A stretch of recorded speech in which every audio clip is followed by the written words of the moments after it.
Welcome back to Animated Times. Joe Todd with you. Today we're going to talk about Yoda, the Grandmaster Numero Uno. The Star Wars universe is instilled with characters that have superhuman strength, intellect, and will.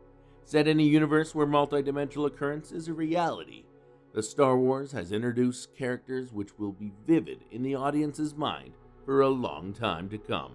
Be it comic books or the films, the one character which has been looked up to is the Grandmaster Yoda.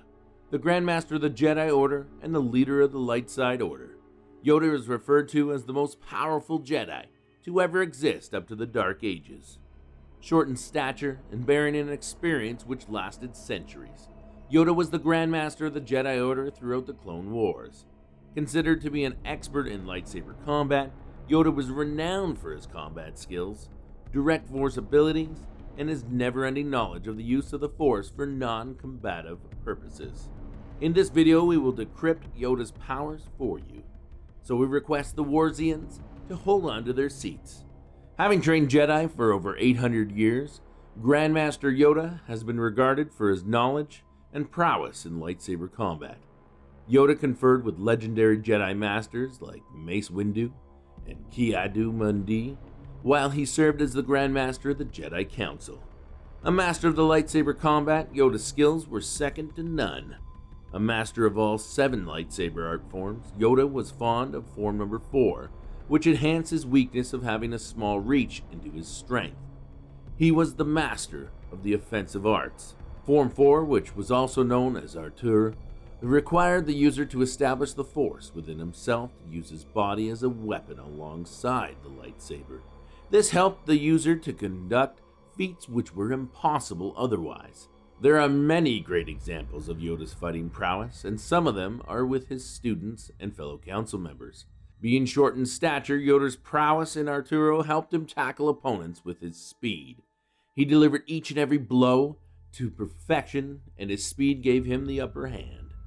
This speed was achieved throughout the channeling of the Force inside him, and hence helped him topple enemies who were far more powerful. We will come to them in a very short time. To demonstrate his mastery over the Force, Yoda once showed his true skills in a lecture to a group of Padawans prior to the Clone Wars. Yoda asked for 3 of the best lightsaber fighters, who also served as the Jedi Masters, Plo Koon, Saïs Etienne, and Depa Billaba, to attack him while being completely unarmed. A common prediction would have been the defeat of Yoda, but the Grandmaster dodged each and every blow with complete ease. This was a demonstration showed that to defeat the best of the duelists, you do not need the full power of the Force. It also answered the question raised on his height and age, and him being the Grandmaster. The duel proved his mettle and merit. Beyond that, Yoda has beat various great duelists of his time, including Mace Windu, who could not contend with Yoda's full power during a practice duel. Yoda's strength was at full display when Count Dooku, the Sith Lord, who was considered as one of the greatest duelists of his time, had to go defensive against the small and old Grandmaster. During their fight, the Attack of the Clones, Dooku was confident that he could beat his old master, but little did he know about his master's prowess. When Dooku unleashed his power during the fight, he was astonished by Yoda repelling his attacks through his defenses. The Sith Lord's confidence was shattered, as his life was now in the hands of his master. Finally, he had to play a trick to escape to his ship and flee away from Yoda. What's funny is that when Dooku got back from his duel with Yoda, he added his name to the list of people whom General Grievous should never face in a battle. He warned the cyborg general against this duel, as that would imply a certain death.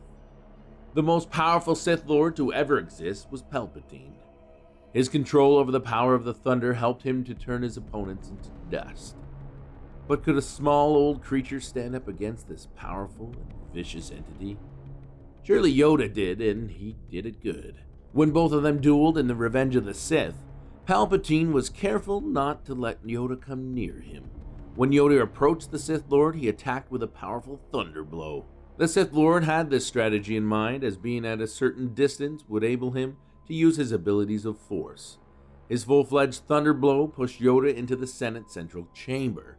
This thunder blow was also added with Yoda's power, as the push was accumulation of the Force repulsions. Palpatine has had great lightsaber combat before with expert duelists like Mace Windu and has turned out to be confident and victorious. But while dueling with Yoda, he quickly resorted to his Force abilities. Yoda's only weakness was his age. His intense fighting techniques took a toll upon his centuries-old body. He had to retreat after fighting for a short duration to give his body a rest. When it came to using the Force as a weapon, Yoda demonstrated some feats which were otherwise known as impossible. During the Battle of Coruscant, Yoda destroyed scores of droids by using his Force by colliding them in with incoming enemy starfighters. Yoda, along with Mace Windu, pushed thousands of battle droids back when the Separatist armies attacked. He continued to fight at the front lines during a planet-wide engagement. An extremely powerful ability that Yoda had mastered was battle meditation. It amped up the nearby allies, boosted their morale, and made them feel like an army. His usage of the Force could not be matched by any Force user in his era. His ability to contain Palpatine's lightning was perhaps the greatest demonstration of his power. His duel with Ventress, who was respected amongst the duelists for her skills, remains a memorable one. Ventress was nothing compared to Yoda, as he disarmed her easily like she was a lightsaber rack. She was such a little threat to Yoda that he returned her weapon after making a fool of her. Yoda's fight against Mountain in the canyon gives a true showcase of the Grandmaster's power, as he made the Mountain overpower its Force and submit to his will. This made Yoda a legend. With centuries of knowledge on the Force and warfare, Yoda was an archive himself. He had mastered the Force to an extent where he could create holocrons from scratch and hide them, locking them up for the people worthy enough for the contained secrets. One of his several powers was to detect what was happening across the galaxies, and he could also feel when a fellow Jedi felt low. His biggest power was that he sustained himself through the power of the Force. While training Luke, Yoda's body had started giving way. He sustained himself until he was sure that Luke Skywalker was ready for what was about to come. After that, Yoda emerged himself with the living Force. So what did you think about Yoda's powers? Comment your views down below, and don't forget to hit the like and subscribe button. As the great Yoda said, and we quote, "Do or do not. There is no try." Adios.